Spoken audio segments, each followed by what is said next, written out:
শুনতে থাকুন আজকের গল্প শপিং মলের ভূত।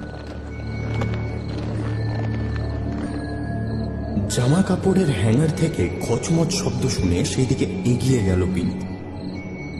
টর্চটা শক্ত করে ধরল হাতে। অন্তত ঘন্টা তিনেক হলো মল বন্ধ হয়ে গেছে। এখন আওয়াজ আসছে মানে হয় বিড়াল জাতীয় কোনো প্রাণী, না হয় ইঁদুর। কিন্তু তারা এবার ঢুকবে কি করে? চারিদিক এয়ার টাইট করে বন্ধ করার আগে রোজ আতিপাতি করে দেখে নেওয়া হয়। তাহলে বিনুর ভুরু দুটো কুঁচকে উঠল। এতক্ষণে অন্ধকারটা তার চোখ সয়ে গেছে। আওয়াজের উৎস লক্ষ্য করে টর্চ ফেলে দেখল হ্যাঙ্গারের মাঝখানটা জামা কাপড় সরে গিয়ে খানিকটা ফাঁক হয়ে আছে। একটু অবাক হলো বিনু। এই শপিং মলে সে নাইট গার্ডে চাকরি করছে, তাও 1 সপ্তাহ হতে চলল। তার মধ্যে এতটুকু বেনিয়ম চোখে পড়েনি। সামান্যতম গাফিলতিও এখানে সহ্য করা হয় না। 10:30 বাজলে শপিং মল বন্ধ হয়ে যায়। দোকানের মালিকরা একে একে নিজস্ব দরজা বন্ধ করে বাড়ি চলে যায়। যাদের ওপেন স্পেসে দোকান তারা স্টলগুলোকে একধারে সরিয়ে রেখে যায়, যাতে মাঝপথে হাঁটতে হাঁটতে নাইট গার্ডের হোঁচট না লাগে। যেমন এই হ্যাঙ্গারটা, এখনো তার গা থেকে জামা কাপড় ঝুলছে, শুধু মাঝখানে একখানা ছোট্ট ফাঁক, যেন এইমাত্র হাত দিয়ে ঝুলন্ত জামা কাপড় সরিয়ে কেউ ভেতরে ঢুকেছে। বিনু আরেকটু কাছে গিয়ে সে ফাঁকটার ভিতরে আলো ফেলল। ওপাশে সাদা দেওয়াল, এদিক ওদিক ঘুরিয়েও বিড়াল বা ইঁদুর চোখে পড়ল না। একটা ছোটখাটো দীর্ঘশ্বাস ফেলল বিনু। তাহলে এমনিতেই হয়তো কাপড়গুলোর মাঝে ফাঁক হয়েছিল। আওয়াজটা আসছিল অন্য কোথাও থেকে, এখন আর সেটা আসছে না। টর্চ নিভিয়ে ফিরে আসতে গিয়েও বিনু থমকে গেল। আওয়াজটা আবার শুরু হয়েছে। এবার খানিকটা জেদ চেপে গেল বিনুর মাথায়। এগিয়ে এসে একটানে জামা কাপড়গুলো একদিকে সরিয়ে দিল সে।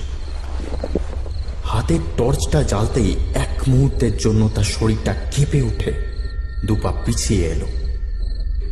অস্পষ্ট কয়েকটা শব্দ বেরিয়ে এলো মুখ থেকে। টর্চের হলদে আলো এসে পড়েছে একটা মুখের উপর, মানুষের মুখ। তবে একবার দেখেই বোঝা যায় কোনো জীবিত প্রাণীর মুখ নয় সেটা। মসৃণ মখমলের মতো ফ্যাকাশে চামড়া, মুখের বেশিরভাগটা চুল দিয়ে ঢাকা, বাকি অংশটা একটা হাত দিয়ে আড়াল করে আছে সে। চামড়াটা দেখে মনে হয় যেন মানুষের গায়ের উপরে কেউ শিরিষ কাগজ দিয়ে ঘষে চকচকে মসৃণ করে নিয়েছে।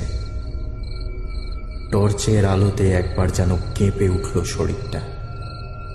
স্কার্টের নিচ থেকে বেরিয়ে থাকা পা দুটো চোখে পড়ল বিনুর, ঠিক যেন প্লাস্টিকের রক্ত মাংসহীন পা। এ প্রাণীটা মানুষের মতো দেখতে হলেও ঠিক মানুষ না। পালাতে গিয়েও থমকে দাঁড়িয়ে পড়ল বিনু। না, যেভাবে প্রাণীটা মুখ আড়াল করে আছে তাতে সে ভয়ানক কিছু করতে চলেছে বা করতে পারে বলে মনে হয় না। আস্তে আস্তে উঠে দাঁড়ালো বিনু। তারপর গলায় জোর এনে জিজ্ঞেস করলো, কে তুই? প্রাণীটা কিন্তু মুখের উপর থেকে হাত সরালো না। হাতের আঙুলগুলোর উপরে আলো এসে পড়েছে, তাতে স্পষ্ট বোঝা যায় আঙুলগুলো প্লাস্টিকের, ঠিক জামা কাপড়ের দোকানের বাইরে দাঁড়িয়ে থাকা ম্যানিকুইনের মতো।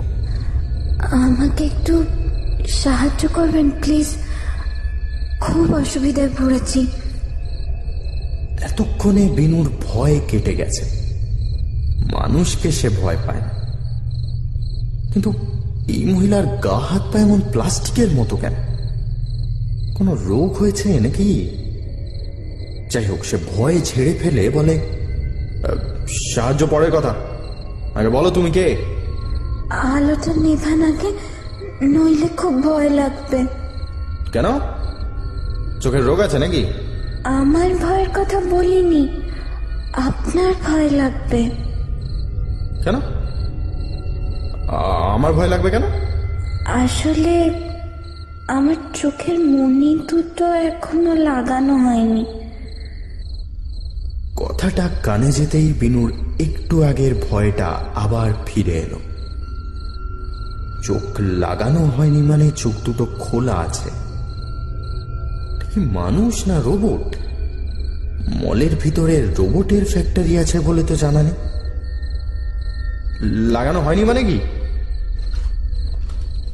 এবারে একটু একটু করে উঠে দাঁড়ায় মানুষটা, বা উঠে দাঁড়ানোর চেষ্টা করে।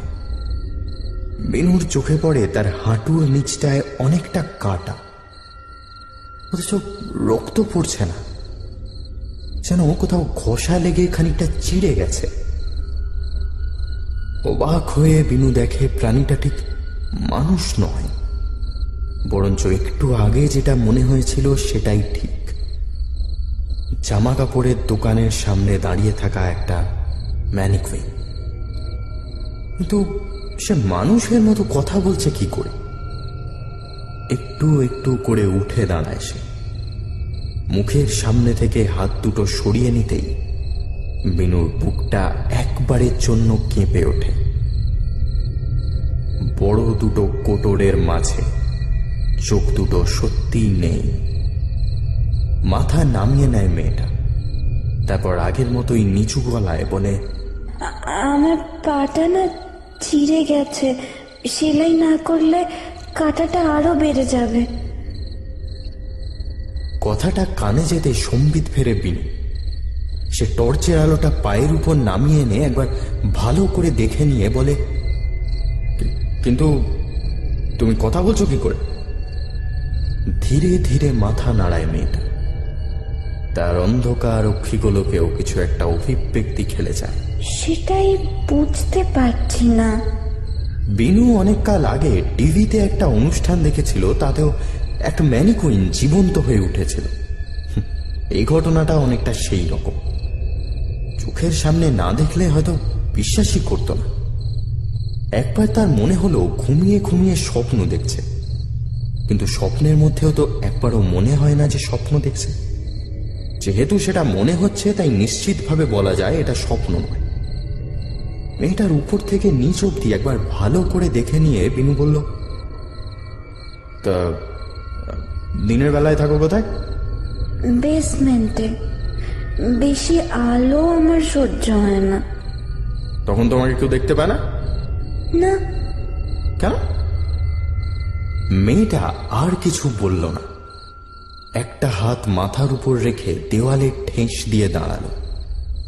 বিনুর মনে অনেকগুলো প্রশ্ন ঘুরপাক খাচ্ছিল, সেই সাথে মায়াও লাগছিল মেয়েটাকে দেখে। হয়তো কোনো বিদেহী আত্মা। উপায় না পেয়ে পুতুলের ভিতরে ঢুকতে হচ্ছে। এমনিতে পুতুলটাকে দেখতে খারাপ নয়, ছোটখাটো গরম, ছিপছিপে শরীর, কথা বলার সময় ঠোঁটগুলো কেঁপে উঠছে। শুধু চোখের কোটর দুটো খালি বলে কেমন ভুতুড়ে দেখাচ্ছে তাকে। নিজের মুখে হাত দিয়ে এতক্ষণে সেটাই যেন বুঝতে পারল সে। আবার হাত দিয়ে চোখ ঠেকে নিয়ে বলল, আগে চোখ দুটো খুঁজতে হবে, নইলে আপনি ভয় পাবেন। চোখ কোথায় পাবো? ডল শপে, দোতলায়। এখন খোলা আছে? খোলা নেই, তবে কিছু একটা বলতে গিয়েও আটকে গেল মেয়েটা। বিনুর মনে হলো কোনো ব্যাপারে বিনুর সাহায্য দরকার মেয়েটা। সে খানিক ভেবে নিয়ে বলল, বেশ, খুঁজে নাও চোখ, তবে তারপর আর এখানে থাকা চলবে না। মেয়েটা মাথা নাড়ল।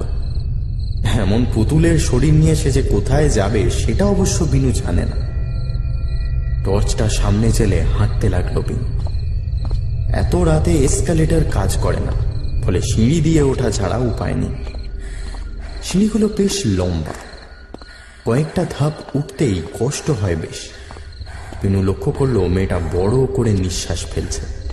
সে একটু থমকে দাঁড়িয়ে বলল, আচ্ছা, তোমার ভিতরে যন্ত্রপাতি আছে নাকি? কি যন্ত্রপাতি? যেমন হার্ট, লাংস, কিডনি, আরো যা যা থাকে। না, হাত থাকলে সেই দেহের ভিতরে ঢুকতে পারতাম না আমি। তাহলে নিঃশ্বাস নিচ্ছ কি করে? না হলে ব্যাপারটা খারাপ দেখায়। এতক্ষণের উত্তেজনাটা কেটে গিয়ে এই প্রথম বিনুর হাসি পেল। সে মুখ ফিরিয়ে সিঁড়ি দিয়ে উঠতে উঠতে বলল, থাক, অত স্বাভাবিক করতে হবে না সবকিছু, নিঃশ্বাস বন্ধ করো। নিঃশ্বাস বন্ধ হয়ে গেল। সিঁড়ির উপরে শুধু দুখানা পায়ের আওয়াজ।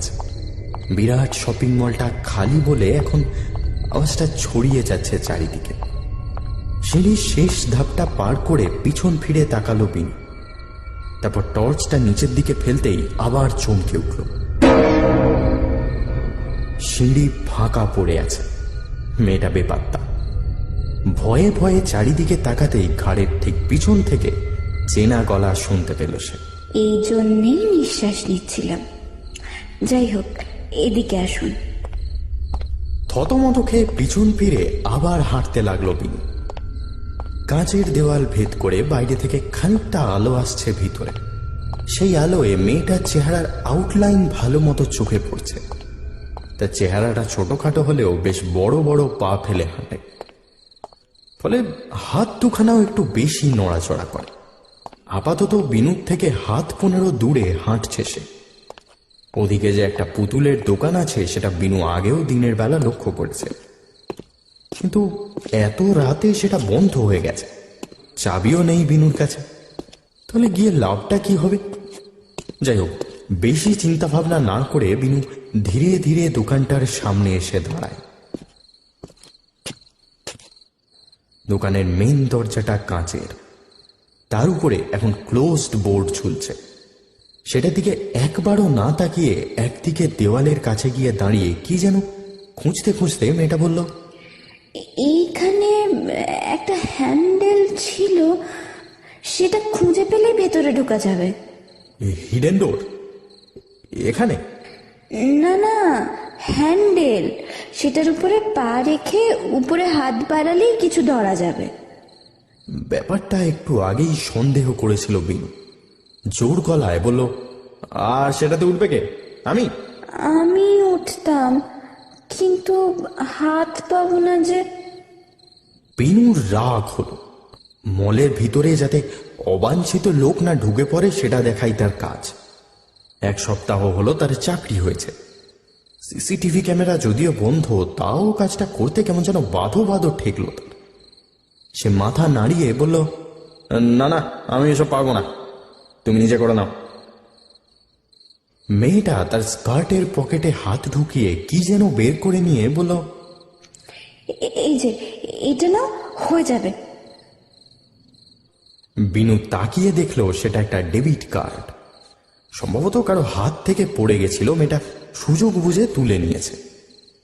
কার্ডটা ঘুরিয়ে ফিরিয়ে দেখে বিনু বলল, কি হবে এটা দিয়ে? ওতে কত টাকা আছে জানি না, কিন্তু একটা পুতুলের দাম হয়ে যাবে। হ্যাঁ, তা হবে হয়তো, কিন্তু পিন তো জানি না। 4209। তুমি কি করে জানলে? মেয়েটা একটু সংকোচ করে বলল, যে লোকটা আমাকে এখানে এনেছিল সে একটা এটিএম এর পাশে আমাকে দাঁড় করিয়ে টাকা তুলছিল। আর তুমিও সেইভাবে পিনটা দেখে নিয়েছে? মেয়েটা মাথা নামিয়ে নিল। বিনুর বেশ হাসি পেল। এতক্ষণে যে লোকটা কার্ড ব্লক করে দিয়ে থাকতে পারে সেটা হয়তো জানে না মেয়েটা। বিনু কার্ডটা আবার তার হাতে দিতে দিতে বলল, এসব লাগবে না, পুতুলের শরীরে প্রাণ আসাটাই আনএথিক্যাল। সেটা যখন হয়েছে তখন বাকি এইটুকুনি হলে অসুবিধা কিছু নেই। টর্চটা জেলে দেওয়ালের উপরে ঘোরাতেই হ্যান্ডেলটা চোখে পড়ল। সে টর্চটা মেয়েটার হাতে দিয়ে বলল, এটা ধরো, আমি ভিতরে নামলে বাইরে কাঁচের এপার থেকে ভিতরে আলো ফেলবে। মেয়েটা ঘাড় নেড়ে দিল। বিনু এক পা হ্যান্ডেলের উপর রেখে দেওয়ালের পাশের দিকটা 2 হাতে ধরে কোনো রকমে দাঁড়ালো। তারপর একটা হাত সরিয়ে নিয়ে উপরের হাত বাড়িয়ে খাঁজটা ধরল। খুব একটা বেশি উঁচু নয় দেওয়ালটা, ফলে সেটা টপকে যেতে বেশি অসুবিধা হলো না। শুধু উপর থেকে নিচে পড়তে পায়ে বেশ জোরে ঝাঁকুনি লাগলো। হাঁটুটা ঠুকে গেল মাটিতে। মুখ দিয়ে একটা শব্দ করে বিনু মেঝে গড়িয়ে পড়ল। কি হলো, লাগলো পায়ে? সে হাঁটুতে হাত বোলাতে বোলাতে বলল, না, চোট লেগেছে, আলোটা জ্বালাও। সাথে সাথে কাঁচের ওপাশ থেকে আলো এসে পড়ল। বিনু চারিদিক দেখতে দেখতে বলল, চোখ কোথায় আছে? নিচ থেকে 2 নম্বর ড্রয়ারে। খানিক দূর এগিয়ে ড্রয়ারটা খুলে ফেলল বিনু। সাথে সাথে গোটা 10 চোখ গড়িয়ে গড়িয়ে ড্রয়ারের শেষ প্রান্তে চলে এলো। একবার দেখেই বেশ গা ঘিন ঘিন করল বিনু। ধীরে সুস্থে একটা চোখ তুলে ধরল সে। টর্চের সাদা আলোয় রং বোঝার উপায় নেই। গোটা 4 মণি তুলে নিয়ে কাঁচের দিকে এগিয়ে গেল। তারপর গলা তুলে জিজ্ঞেস করলো, কোনগুলো নেব? মেয়েটা আর একটু এগিয়ে এলো কাঁচের দিকে। তারপর টর্চটা ভালো করে বিনুর হাতের উপর ফেলে বলল, রং তো বোঝা যাচ্ছে না, দুটো দুরকম হয় যদি? বিনু কিছু ভেবে পেল। মেয়েটা টর্চ ধরে আছে বলে তার নিজের চেহারাটা দেখা যাচ্ছে না, শুধু মাঝে মাঝে টর্চটা হাত বদল করছে। ওর উপরের ড্রয়ারে একটা হ্যান্ড এলইডি আছে, ওতে রং বোঝা যাবে। নিয়ে এসো না একটু। বিনু আর বাক্য ব্যয় না করে তড়ি ঘড়ি উপরের ড্রয়ারটা খুলে বের করে আনলো এলইডিটা। তারপর আবার ফিরে এলো কাঁচের কাছে। এতক্ষণে টর্চের আলো নিভে গেছে। নিজের হাতের আলোটা জ্বালতেই আবার মেয়েটাকে দেখতে পেল বিনু। মাথা নিচু করে চোখ ঢেকে দাঁড়িয়ে আছে সে। বিনু বলল, এখানে তো নানা রকম সাইজ আছে, কোন সাইজটা তোমার চোখে বসবে জানো? মেয়েটা মাথা নামিয়ে রেখেই নাড়ল মাথাটা। বিনু কি যেন ভেবে বলল, আমি এখান থেকে উপর দিয়ে ছুঁড়ে ওপারে ফেলছি, লাগিয়ে দেখে নাও। বেশ, আমি দাঁড়াচ্ছি এখানে। পুতুলের চোখে কালো মণি ভালো লাগে না। বিনু খানিক ভেবে নিয়ে দুটো নীল মণি উপরের ফাঁকটা দিয়ে ছুঁড়ে দিল ওপারে। সেগুলো গিয়ে পড়তে পায়ের আওয়াজ শোনা গেল। সে আবার গলা তুলে জিজ্ঞেস করলো, হয়েছে? কোনো উত্তর নেই। মিনিট 3 কেটে গেল। মেয়েটা যেন আবার হাওয়ায় মিলিয়ে গেছে। বেশ বিরক্তি লাগলো বিনু। একটা জীবন্ত পুতুলের জন্য এতক্ষণ অনেক হ্যাপাস হয়েছে। দেয়াল বেয়ে আবার উঠে আসতে যাচ্ছিল, এমন সময় কাঁচের কাছ থেকে আবার পায়ের আওয়াজ পেয়ে থমকে গেল। দেখো তো ঠিক লাগছে কিনা। গলাটা শুনে আবার কাঁচের দিকে আলো ফেলল বিনু। একটু একটু করে কাঁচের দিকে এগিয়ে আসছে মেয়েটা। তার চোখের অন্ধকার কোটর দুটোর জায়গায় এখন ঝলমল করছে দুটো উজ্জ্বল ঘন নীল চোখ। চোখের ঠিক উপরেই হাতে আঁকা ছবির মতো টানা টানা চোখের পাতা। মসৃণ মুখটা সাদা আলোয় চকচক করে উঠছে। দুজনেই একটু একটু করে কাঁচের দুপ্রান্তে এসে দাঁড়ালো। নিষ্প্রাণ দুটো চোখের মনি, অথচ কি অস্থির প্রাণের স্পন্দন ছড়িয়ে পড়ছে সেখান থেকে। বিনু অবাক হয়ে তাকিয়ে রইল সেদিকে। তার একটা হাতে এলইডিটা ধরা আছে, অন্য হাতটা কাঁচের উপরে। ঠিক লাগছে এখন? একদম পারফেক্ট। কয়েক সেকেন্ড পরে আলোটা নিভিয়ে দিল বিনু। তারপর সেটা হাতে নিয়ে উপরের ফাঁক দিয়ে লাফিয়ে বেরিয়ে এলো বাইরে। মেয়েটা কাঁচের উপরেই পিঠ দিয়ে দাঁড়িয়েছিল। চোখ লাগানোর পরেও হয়তো মাথা তুলতে সংকোচ হচ্ছিল তার। বিনু সেদিকে এগিয়ে এসে বলল, এবার এবার নেক্সট টার্গেট কি? ওই যে বললাম পাটা সেলাই করবো। ও হ্যাঁ, তা সেটার জন্য কোথায় উঠতে হবে? উঠতে হবে না, একটু পেড়ে দিতে হবে। বিনু এতক্ষণে বুঝেছে মেয়েটা বেশি কথা বলে না, বা সে পুতুল বলে সংকোচে বেশি মুখ খুলতে চায় না। খুব ছোটবেলায় চাইল্ডস প্লে বলে একখানা সিনেমা দেখেছিল বিনু। তাতে একটা খেলনা পুতুল ছুরি দিয়ে মানুষ খুন করত। এখন এই লাজুক পুতুল বেশ অবাক করছে তাকে। মেয়েটা আবার হাঁটতে শুরু করেছে। বিনু তার পিছনে। এবার কিন্তু আর বড় বড় পা ফেলছে না মেয়েটা। মনে হলো এতক্ষণ চোখ ছিল না বলে অস্বস্তিটাই তাকে তাড়াতাড়ি পা ফেলতে বাধ্য করছিল। এতক্ষণে হয়তো পায়ের কাঁটাটা বেশ খানিকটা বেড়ে গেছে তার। কি করে যে কাটলো সেটাই প্রশ্ন। তার থেকেও বড় কথা, পুতুলের ভিতরে প্রাণ এলো কি করে? এমব্রয়ডারির জায়গাটা অনেকটা খোলামেলা। দিনের বেলা এখানটায় জামা কাপড় সেলাইয়ের কাজ চলে। অনেকে কেনা জামা কাপড় ছোট করাতে আসে, কেউ জিন্সের তলা কাটাতে আসে। দুদিকে দেওয়াল, একদিকে স্লাইডিং জানলা করা আছে। এখন জানলাটা একদিকে সরানো, ফলে বাইরে থেকে বেশ ঝরঝর করে হাওয়া আসছে। সেখানটায় এসে দাঁড়ালো বিনু। হাতের আলোটার এই মুহূর্তে আর দরকার হচ্ছে না। বাইরে থেকে এক ফালি চাঁদের আলো এসে পড়েছে মেঝেতে। পিছন থেকে আবার পায়ের শব্দ পেয়ে বিনু বলল, আচ্ছা, প্রথম কি স্মৃতি মনে পড়ছে তোমার? কিসের স্মৃতি? মানে ধরো, চোখ খোলার পরে প্রথম কি দেখেছিলে? মেয়েটা কিছু যেন মনে করার চেষ্টা করতে করতে বলল, প্রথমে সব অন্ধকার। মনে হয় একটা বাক্সের ভিতরে শুয়ে আছি। তার আগের কিছু মনে নেই? না। বেশ, তারপর? তারপর মনে হলো একটু একটু নড়ছে বাক্সটা। চারপাশে কেউ কথা বলছে, কথাগুলো বুঝতে পারলাম না আমি। তারপর বাক্সটার ঢাকনা খুলে একটা লম্বা লোক আমাকে কাঁধে করে একটা দোকানের সামনে এনে বসিয়ে দিয়ে গেল। তারপর থেকে এখানেই আছো? একটু এগিয়ে জানলার আরেক প্রান্তে এসে দাঁড়ালো মেয়েটা। বাইরে রূপালি আলোয় ভরা ঘরবাড়িগুলোর দিকে তাকিয়ে বলল, তোমার বাড়ি কোথায়? বিনু হাসল। বাড়িটা সত্যি এখান থেকে দেখা যায় বটে।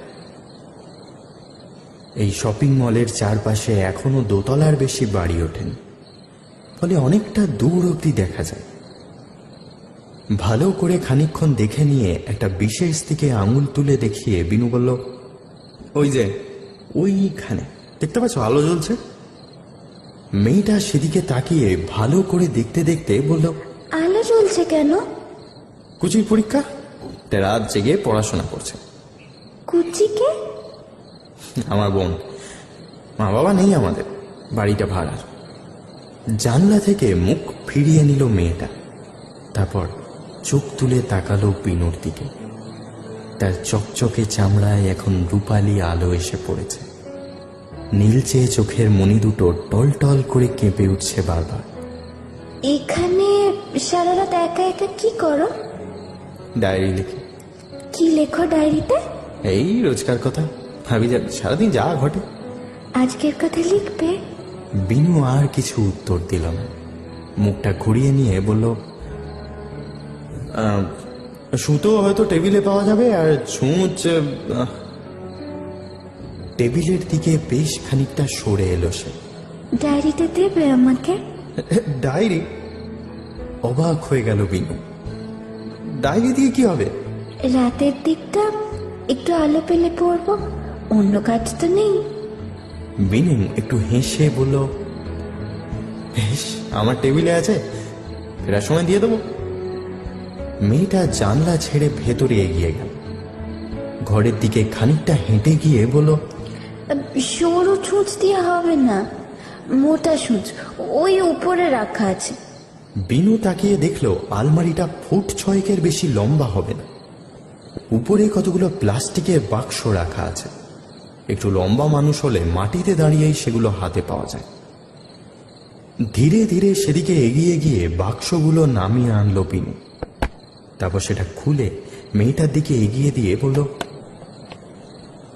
নিজে করতে পারবে না আমি করে দেবো? একটু যেন লজ্জা পেল মেয়েটা। তার প্লাস্টিকের মুখে একটা মিহি হাসি খেলে গেল। না না, আমি করে নেব। যদি ব্যথা লাগে? যা, যার প্রাণ নেই তার আবার ব্যথা লাগে নাকি? সুতোটা পরিয়ে দেবে? ছুঁচ আর সুতোটা হাতে নিয়ে এলইডিটা জেলে জানলার দিকে এগিয়ে গেল বিনু। সুতোটা গলাতে গলাতে বলল, আচ্ছা, আমার একটা প্রশ্ন আছে। কি প্রশ্ন? বাক্সের মধ্যে যখন তোমার জ্ঞান ফিরলো তখন চেঁচামেচি করনি তুমি? মানে তখনও তো জানতে না যে তুমি পুতুলের শরীরে। আমি তখনও ঠিক বুঝতে পারিনি যে। কি বুঝতে পারো? বিনুর দিকে একটু এগিয়ে এলো মেয়েটা, তারপর হাতের দিকে দেখিয়ে বলল, সুতো পরানো হয়ে গেছে? সুতোটা এগিয়ে দিল বিনু, বলল, তোমার যা করার করে নিয়ে এখান থেকে চলে যাও, আর যেন এখানে না দেখি। কথাটা বলে বিনু হেঁটে বেরিয়ে আসতে যাচ্ছিল। মেয়েটা তাকে থামিয়ে দিয়ে বলল, আরে চলে যাচ্ছ যে? তুমি না থাকলে হয় নাকি? বিনু একটু অবাক হয়ে যায়। কেন? এই তো বলে তুমি নিজেই সেলাই করে নেবে। মেয়েটা বিরাট নীল চোখে ছুঁচটার দিকে তাকিয়ে থাকতে থাকতে বলল, সেলাই তো আমি করব, কিন্তু নিজেকে করব তো বলিনি।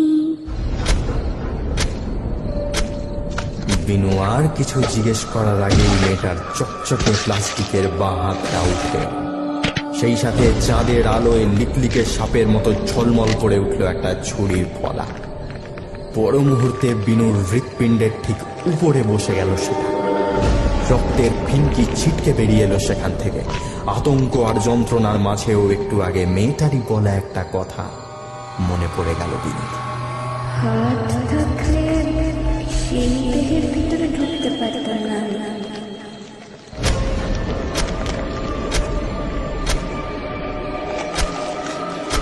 খানিক পরে বিনুর রক্তাক্ত নিথর শরীরটা মাটির উপর পড়ে যেতে একটু একটু করে সেদিকে এগিয়ে গেল মেয়েটা। তার চকচকে মুখ এখন আরো উজ্জ্বল দেখাচ্ছে, চোখ দুটো থেকে ঠিকরে বেরোচ্ছে নীলচে আভা। গুনগুন করে কি যেন একটা গান গাইছে। বিনুর শরীরের পাশে হাঁটু গেড়ে বসে পড়ল সে। বুকের উপরে বিঁধে থাকা ছুরিটাকে এক টানে তুলে নিয়ে পাশে রেখে আবার বুকের উপর ঝুঁকে পড়ল সে। তার ঠোঁটের কোনায় একটু আগে সেই হাসিটা আবার ফিরে এসেছে।